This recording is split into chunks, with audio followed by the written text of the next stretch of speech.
For the Canadian investor, owning bank stocks in your portfolio is almost like a no-brainer. The way these companies have been able to raise the dividend decade after decade is absolutely incredible.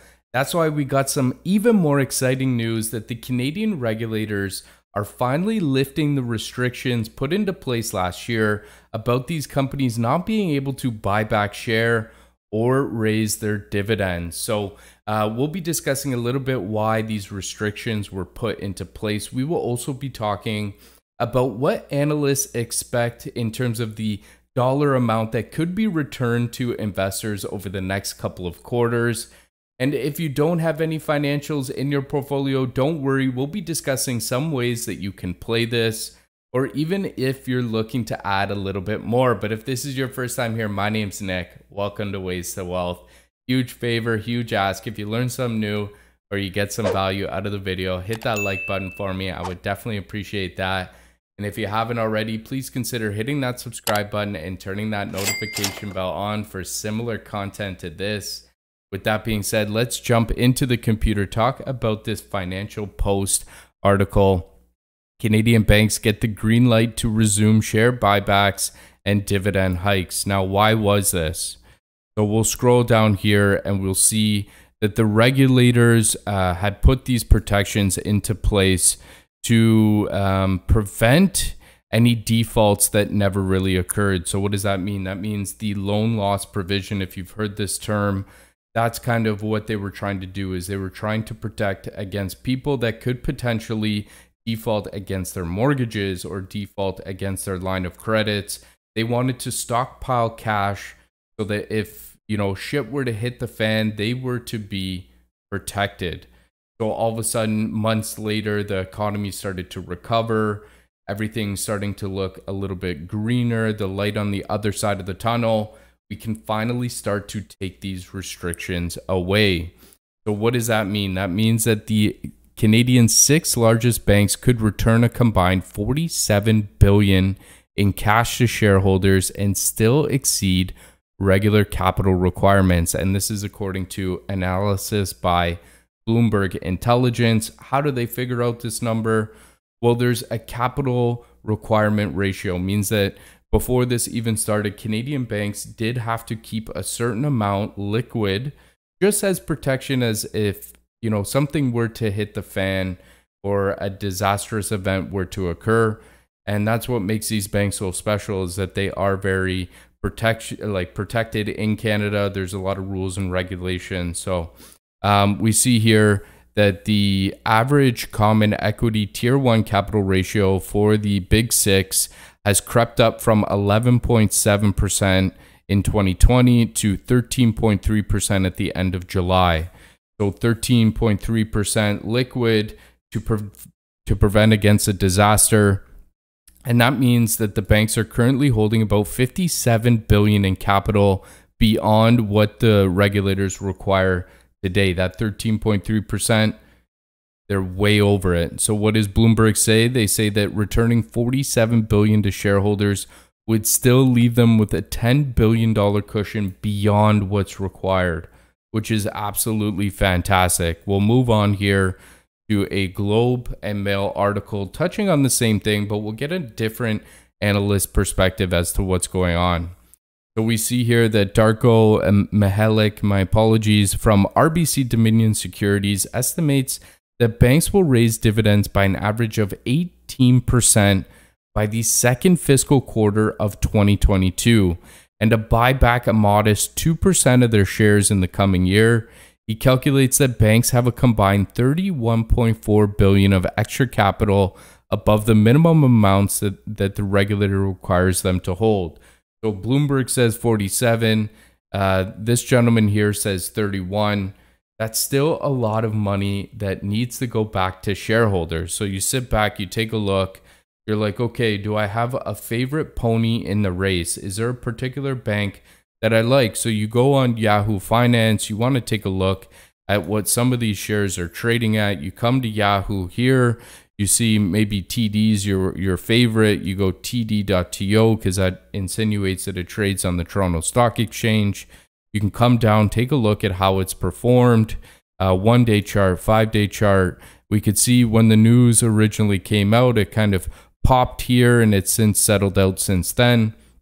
But we can see here the forward dividend yield is about 3.46. Now, if they raise the dividend 18%, doesn't mean that it's going to be 21% dividend yield. It just means that they're going to increase that $3.16 that's paid out yearly. They're going to increase that number by 18%, which is still fantastic when you think about it. But then you think, okay, 3% isn't the best. And what if I put my money into TD, but Bank of Nova Scotia ends up doing better? Sometimes they may have different dividend yields. Well, the thing to look at there is an ETF. You want to own basically all of them. The one solution that I have for you here is a BMO product. It's called ZEB. And what it does is it tries to hold all of the big banks, and it tries to hold them in a equal percentage. So we'll see the holdings in a little bit. But what I want to note right now is that the distribution, the dividend yield on this is 3.16. There is a management fee of 0.25, which is relatively good, but obviously that'll take away from the dividend a little bit. We see here that 3.16 is less than owning TD directly. So that's some food for thought, but we can go over here to the holdings tab and we can see a little bit about the, the big six here and kind of how they've tried to equally allot the distribution. So they own 17% of TD, 15% of CIBC. They try and hover around that 15 to 17%.